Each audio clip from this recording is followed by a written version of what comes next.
Gathered at a rowing club on the Thames, the water industry, including the bosses of some of the most loathed companies in Britain, politely invited to hear the new Environment Secretary threaten them with jail. It will make sure that water companies are held to account. This bill will make it easier for the Environment Agency to bring criminal charges. Criminal prosecutions and banning bonuses, the headlines of new legislation designed to pressure executives who've earned millions and delivered billions to investors, while raw sewage ran into rivers. Look, are you worried about going to jail? Are you worried about going to jail? Have you got any reaction to the government's measures? I'm just going to focus on what's best for communities and customers. You cut payouts to shareholders because of pollution, but you still took a dividend, a bonus yourself. Do you justify a bonus in future? Look, I just said I'm just focusing on what's best for customers and communities, and that's all we're going to do. Yeah, but what does that actually mean? The boss of troubled Thames Water, who got a six-figure bonus as he warned the company may run out of cash, still confident he can bail it out. He said he wants a new relationship and he wants to help you bring in investment. Will the threat make it harder to get investment?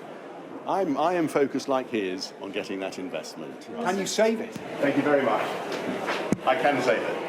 Campaigners say regulators don't even use existing legislation to pursue polluters. But the Secretary of State told me bosses need to take the threat seriously. Absolutely they do. I mean, the way that the public feel about the extent of pollution in our waterways is that it's reached outrageous levels, and yet there has been no accountability within the water sector. These measures are meant to sound tough. More significant will be a review of the entire industry, starting in the autumn. The threat of losing their bonuses or even going to jail might focus minds in water company boardrooms, but the reality of our privatised system is the government needs these bosses to raise the billions of pounds in investment required to fix the system. If they can't, that only leaves bill payers and taxpayers to fill the gap. High-profile campaigners just want action. I've watched as those minnows, those sticklebacks, those damselflies, dragonflies and kingfishers have disappeared from the waterways where I grew up as a child, cutting my teeth as a naturalist. I'm very, very angry about it. I would like some retribution.